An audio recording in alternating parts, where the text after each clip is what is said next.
What is up, guys? Man Cave Collectibles coming back at you today with another figure review. Today I want to take a look at a figure I'm really excited to have in hand. This is the white costume Storm figure. Just to kind of jump right into a little segment that we've been doing with our Marvel Legends figures is when did she first appear? She first appeared in Giant Size X-Men #1 from May of 1975, was created by Len Wein and Dave Cockrum. So kind of a neat little story in regards to her origin story. Her original concept by Dave Cockrum was that he wanted Storm to be a male superhero. He had plans to have a black female superhero, but wanted her to be more of a cat-like agility, I guess more like a Black Panther type hero. And he actually had a name for her, which was Black Cat. Around that same time, Marvel had some other characters coming out that were kind of in that cat-like design, Tigra being one of them, for example. And so Marvel wasn't real big, neither was Cockrum, on bringing in another cat-like superhero. Thought that would be a little redundant. So they ended up going a different path. Around that same time, Cockrum had a character kind of in the pipe called Typhoon, who, when they come and said, hey, we want to put together this new X-Men team, the Black Cat thing kind of fell through. So he said, well, we use Typhoon. Well, Marvel liked the path he was going. However, Typhoon was a male character. So originally Storm could have very well ended up being a male character called Typhoon. Marvel said, we don't really want an all-male team, because at that time, on that team you had Colossus and Warpath and Nightcrawler. It was all male, Cyclops, Wolverine. So he said, well, what if I kind of combine my Black Cat with my Typhoon? And that's how we ended up getting Storm. And basically turned Typhoon into a female, because again, Marvel didn't want a team full of males for this second X-Men team. So Cockrum put together the design that we actually see on the cover of Giant Size X-Men, which is Storm in her black costume with the white hair. Thought we were good. Marvel comes to Cockrum and says the white hair makes her look like a grandmother. So Cockrum debates and ends up kind of winning over that debate, ensuring Marvel that he will always draw her in a way that makes her look young, but retain the white hair. So kind of a neat story as far as how she ended up coming around. I never knew really until I did this research that Storm very well could have ended up being a male superhero, and kind of the reasonings behind how she ended up being a female. As far as Storm's creation, and in Giant Size X-Men, they were looking for a team to go and find the original team, which had been lost on Krakoa, the island of Krakoa. They had disappeared. Cyclops had made it aware to Professor Xavier that the team was missing in action, and Professor Xavier went on a mission to find a new team. So our first time really seeing Storm in the storyline is in Kenya, Africa, where she's kind of revered as a god. The villagers would come to her with prayers and requests. In this case, coming to her with a request for rain. Their crops needed rain, which she was able to grant.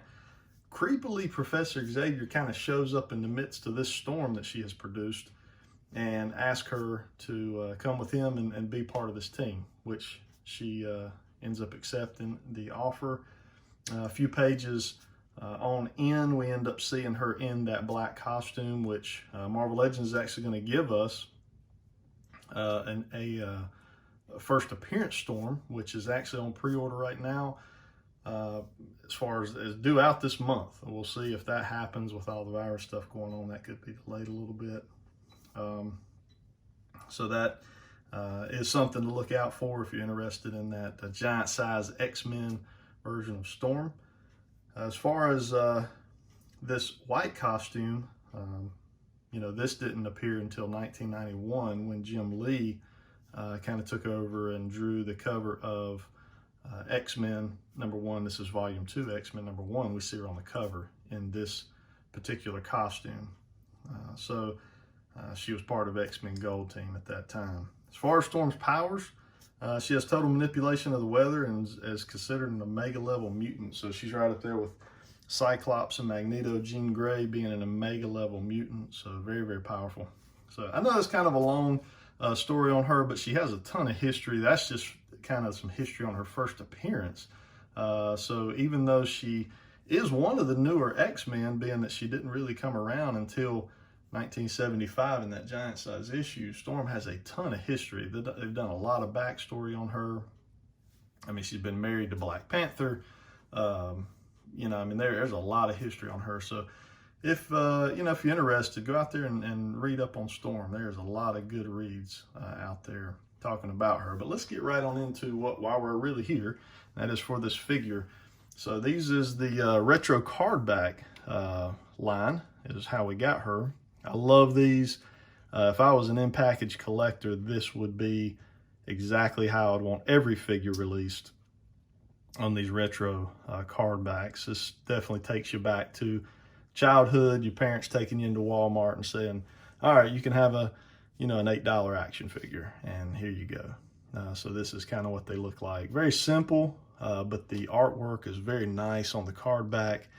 And then obviously you can see the entire figure there in the clamshell, so you could very easily display them just this way. Flipping on around to the back, we've still got that very retro card back on the back here, showing Storm. Talks a little bit about her, and then the rest of the folks that were in this retro wave that you know, we see there. I do have Iceman, and we'll be doing a review on him, as again, I'm trying to put together that Jim Lee 1990s X-Men team, so he'll be part of that. All right, let's go ahead and get Storm out of her package and see what we got. Okay, guys, so we got Storm out of the packaging, and here in front of us, she looks fantastic. This is definitely my favorite rendition of Storm from the Marvel Legends line. We have gotten a white costume Storm in the past from Marvel Legends. However, this is a fantastic upgrade. I think for the time that Storm did what it had to do. But this was an amazing upgrade. As far as accessories for this girl, we did get 2 of the kind of very pliable, bendable rubber or plastic lightning effects, which we've seen before. We've seen these with multiple characters, actually. We've seen these with a Storm figure as well when we had the kind of that 80s punk rock Storm that was put out in a previous wave. We got kind of these same effects. So these are really nice. These look good as far as being used. They're very moldable. You can't really mold them, but you can bend them and kind of, you know, design them around her arms and hands the way you wish, and then they just kind of pop back into that same mold there. As far as looking at Storm, Storm looks fantastic. The paint wash and the hair looks really, really nice. We got those nice white eyes, which we see in the comics and the movies. They've portrayed that many times. It kind of has a gray wash on the hair, which looks really good. Her cape here, this is a very thin, almost toilet papery feel. It does feel like it would not be very durable.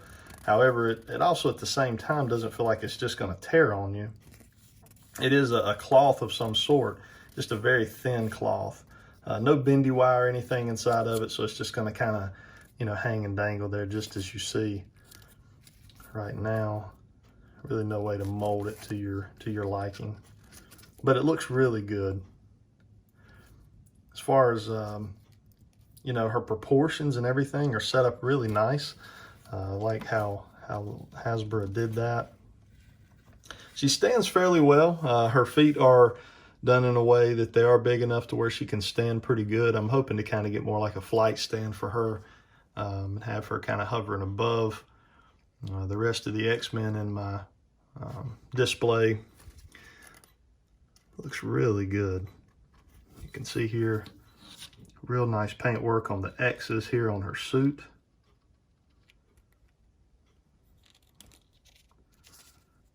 Just everything looks really nice. Got her lightning bolt earrings, classic lightning bolt earrings there that we saw in the Jim Lee artwork. As far as her articulation, it's your standard Marvel articulation. We do have the dreaded single joint elbows here.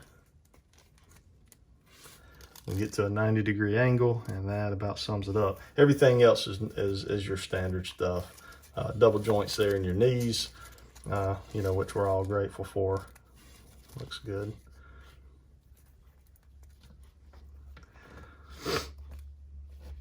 Let's go ahead and bring out a few other characters and do some size comparison and wrap up our video. All right, guys, so here's what I've got of the team so far. This is, if you've been watching any of my previous videos, you will see that I have been slowly assembling my X-Men team here in the Marvel Legends line, and here's what we've got. So adding Storm in is a huge addition to the team here. You can see I do have her on a flight stand there in the back, and she just looks natural there, kind of floating above the rest of the team. Got a little lightning effect there on her hand. Just a really nice figure. I'm very happy with it. Let's go ahead and we'll go ahead and get her down. We'll do a few size comparisons with some other Marvel Legends figures. All right, guys, so just a few little comparison figures here for you with Storm. You can see her and Rogue stand about identical in height and size. The mold is not the same. They are different molds, but they are very similar in their size. Then we got Scorpion here from the Spider-Man world there, and you've always got to have a Hulk in there just to compare that true size. So Storm looking really nice. I've been extremely happy with this figure and look forward to go ahead and throwing her into the display. Let me know your comments below. Do you like this Storm? Will you be picking up the black suit Storm as well for your collection? Hope you guys have a good rest of your day. Until next time.